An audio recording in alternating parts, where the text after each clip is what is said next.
friends. Today we will talk about the adventure of being human. At one time or another in our lives, we all ask ourselves the same questions. Where do we come from? What is our destiny? We can consider the present moment as the passage between the past and the future. The passage between two different states is always a transition. And the human stage can also be seen as a transition between the previous stage and the one we will enter later.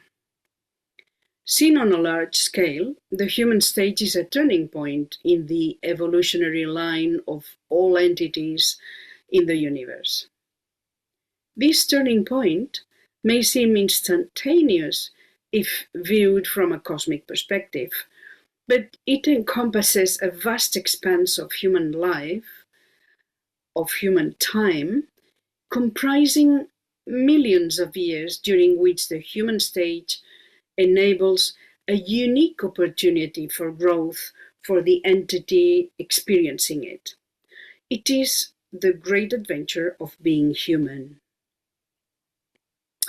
Why do we say it is an adventure? According to the dictionary, an adventure is an unusual, exciting, and possibly dangerous experience. Certainly, it is an extraordinary adventure full of challenges, because within the evolutionary process, the human being is at a crucial point. It is crucial because it is at a transition point between what it has been before the human stage and what it is going to be from the human stage onwards. That is, between a stage of non-self-consciousness and the stage of having attained self-consciousness. It is a time of transition in which we are still in the old habits of the past, that is, from the previous stage, acting on instinct and seeking survival. Now that we are in the human stage, we are noticing the new times with other approaches and other perspectives. So we have begun to function with the power of the new times, but we still retain the mentality of the past. And that is what generates so many problems, such as wars and all the consequences that karma causes, manipulations, lies, and so on. So, why does all this happen? It is not by chance that we have all these problems. We have not arrived here just because. We are here because we have determined it with our development that is not yet complete. We have not come any further because we have not yet fully developed our spirituality nor the lower aspects of being human. The full transition has not yet taken place. It will come later. For the time being, we are here learning to handle fully the human tools, like when in school children learn what corresponds to their stage until they are proficient in handling that knowledge and hence are ready to move on to the higher class. We are now getting acquainted with the human qualities so as to acquire them fully and hence come to the fullness of manhood. At the moment, we are still half-baked. In evolution, there are critical moments. They are moments of testing, and if we are not able to pass those tests, those who are not able to pass them, those who are not able to make that transition now, fall into slumber until the new cycle. Evolution globally does not stop. It continues on its path of progress, and as HPV says, it is a steep and thorny path, but for those who do not make it now, there are other opportunities ahead. Why do we say that these are critical or crucial moments? Because we want to use, and in fact we are using the tools, the higher powers, but we have not yet developed the right higher mentality. We still have the mentality of the past, so we will not be collaborating with the evolution of the all, of which we are a part. It is like trying to do integrals without first learning trigonometry, or wanting to play a sonata on the piano without first learning to read a musical score. If we do not immediately begin to make that transition in each one of us, instead of contributing our grain of sand to the forward development of the all, we will remain asleep because we will not be able to keep pace with the evolution of the whole. In fact, there are the challenges we mentioned earlier when talking about the adventure of being human, in which we are immersed to move from non-consciousness to self-consciousness, from the illusory to the real. As a unique and irreplaceable piece of the great mosaic of the universe, the human being has the responsibility to be a unifying agent in the universe, to be a transmitter of divine life. Evolution is a unitary process expressing and working out its spiritual purpose, with a plan laid out to unfold the rub and woof of life as it proceeds. Man and the universe are one and not two. They are essentially the same.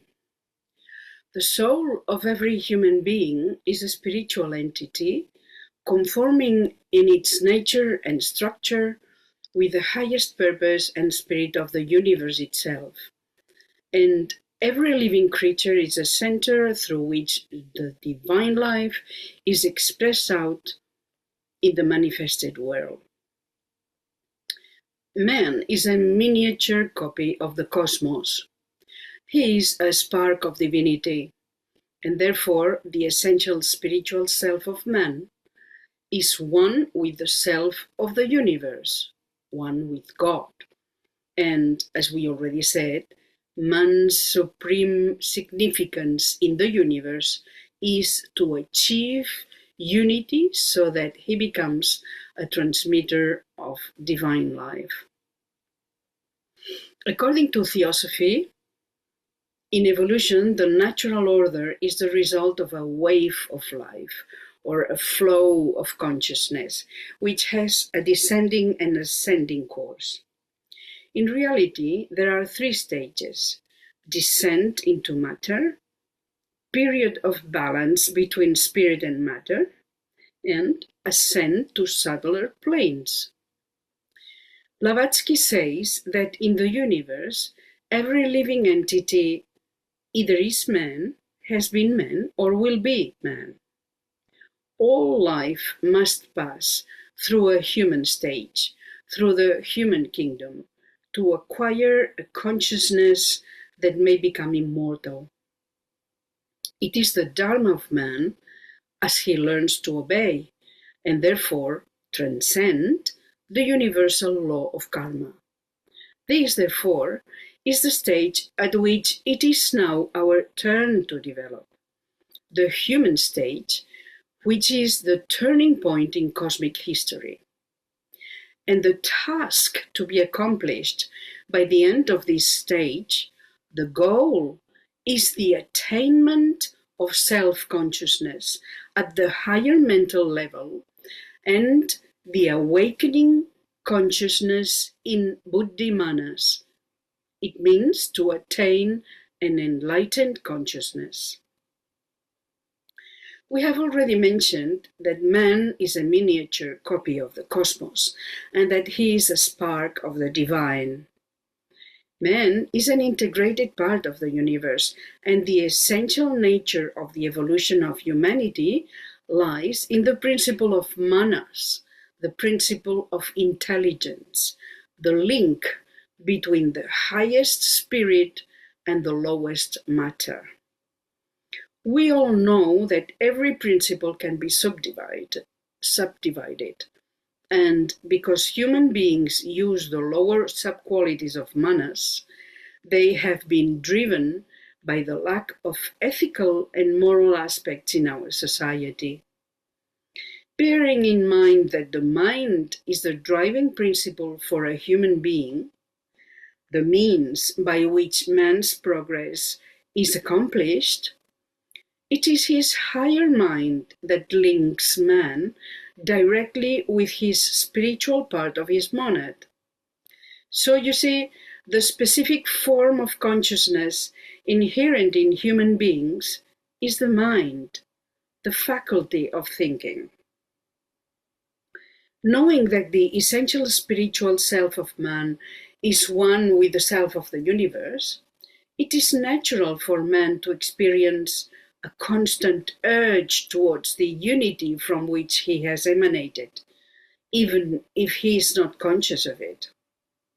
And the tool he has in his hands is the mind, with which he manufactures thoughts that lead him to act.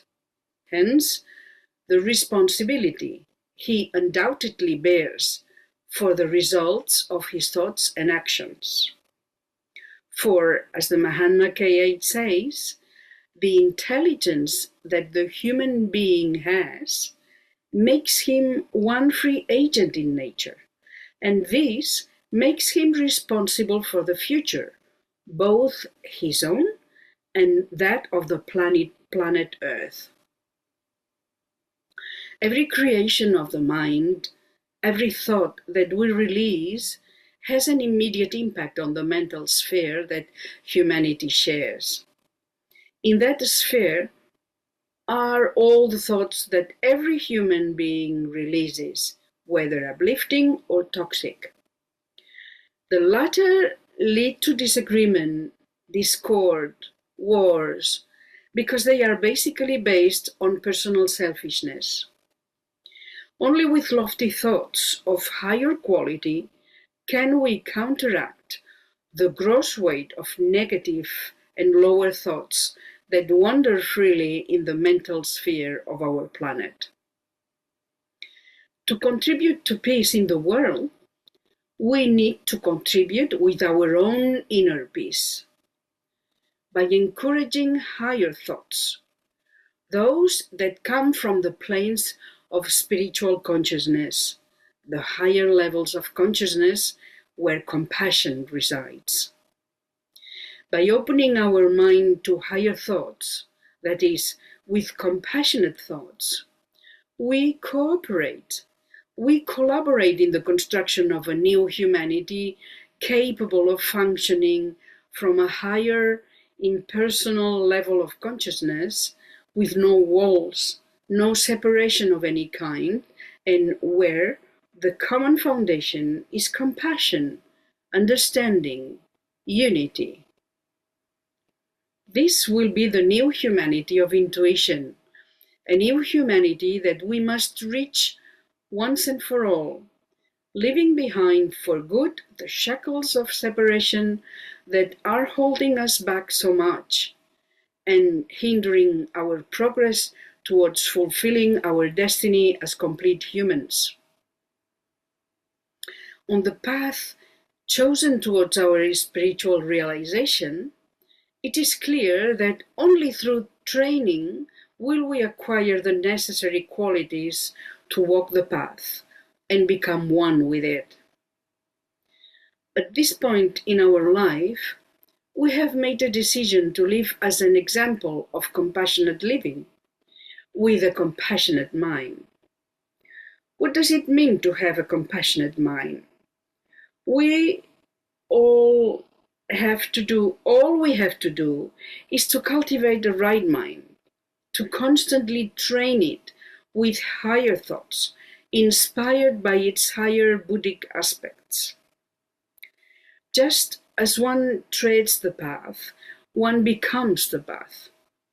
When our mind is transformed into a compassionate mind, it will mean that we have integrated compassion into our inner being. By thinking with compassion, we will become compassion itself, and we will be approaching the state of consciousness of a bodhisattva. So, we humans stick to the old habits and the old mentality of the past. That's what makes being human an adventure. Daring to be great and make the step into the future by becoming compassionate, living for the totality and not for the self only. No doubt, being human is an inevitable experience we all undergo, and from which we will graduate cum laude to grow ever higher upwards, ever deeper inwards in the history of the glorious evolution of our soul.